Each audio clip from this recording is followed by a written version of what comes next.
Hello everybody, this is Marjorie. Look at me today. I think this taupe could do with a wee bit more pattern.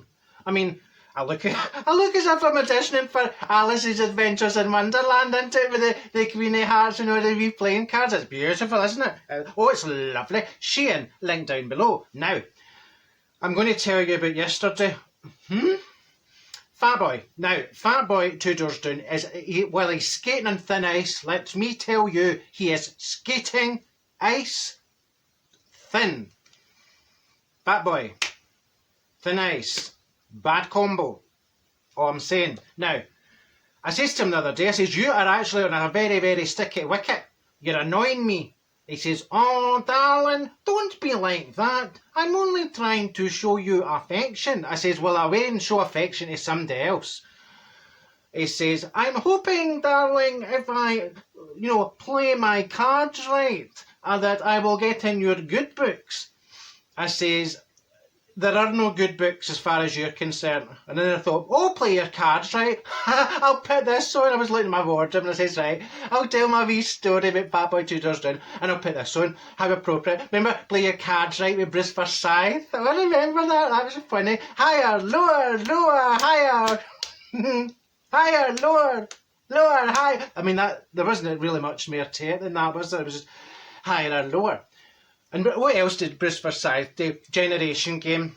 And then Strictly Come Dancing. Oh, remember that? Do, do, do, do, do, do, do. Also, play your cards right. So, well, he does try, as I've told you. He does try to get in my good books. And he keeps bringing stupid things to my door because he'll make excuses, right? He'll make excuses that, oh, I brought you this or I brought you that. Because he tries to weasel his way in, right? Like a big, hairy, smelly weasel. So the door goes, right, and he'll appear and he'll say, hello, darling, I have brought you a box of milk tray. And he's all dressed in black, right? And he's like, do I look like the milk tray man, darling? I says, you look more like the bogey man, to be honest. And he said, oh, darling, don't be like that. I have brushed my hair and put some hair gel through it. I says, don't wind me up. Don't try and kid me up. Kid on him up na mango skin up the Clyde. It's not hair gel. That's grease. You've not washed it for about 3 years. Anyway, so that was that. And then he comes to me one time and he says, I know you like nice smells, darling, and you like to have the lovely fragrances in your house. And he brings me this candle, right? He's trying to hook up with me. You know, one of these candles that, aromatizes the room. What do you call them? The erogenous candles, And I'm like, oh, that's very good. Now, at least with that, there was a nice smell came off it. So I thought, oh, that's nice. But, well, it sat in his house for a couple of days. So it was like I don't know. There was a kind of lavendery type fried egg smell. I says, oh, that's a lovely combo. Anyway, and then one time he's going away, right? He's going away in a motor. And I says, where are you going now? He says, now, he says, I'm going to Costco. I thought he said, I'm going to Moscow. And I thought, oh, that's great. How long are you going there? You're away for ages because it'll take a long time to get there.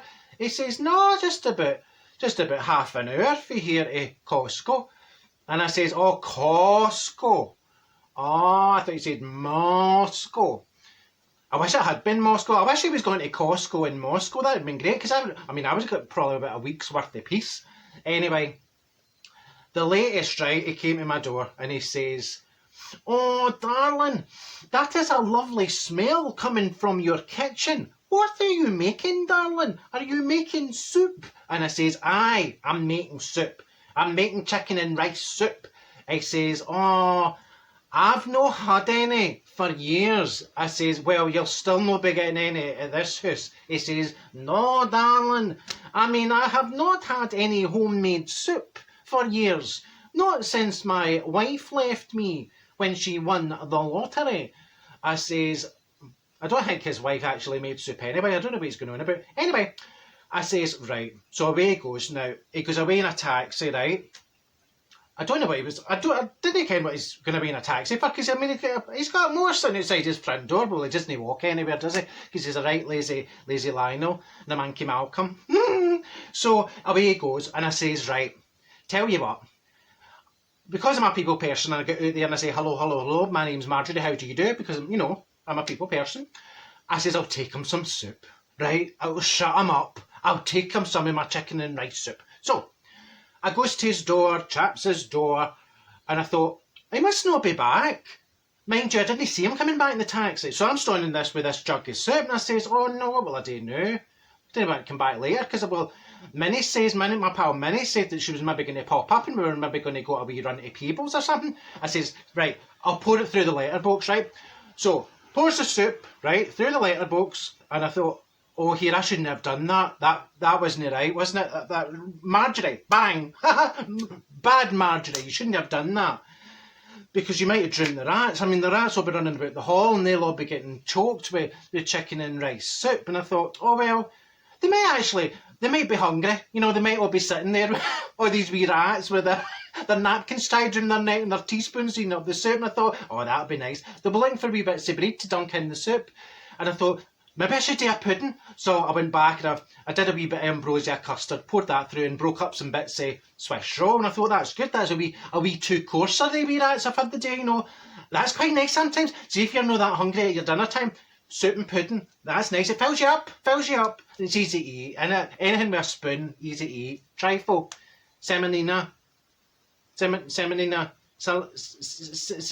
semolina. No salmonella. You didn't want a bowl of salmonella. You did go, ooh. So anyway, then, right, I'm looking out my window. Here he comes. The taxi draws up. So I went out to say to him, by the way, I put some soup in that. Don't squash the rats. Don't stone them when you go in. They'll probably eat all your soup. Taxi door opens. He falls out. Drunk as a skunk. And I goes across. I'm like, look at the absolute state of you. You are a disgrace. You're an embarrassment to the street. Falling out a taxi as drunk as that. Look at you. You're absolutely paraplegic.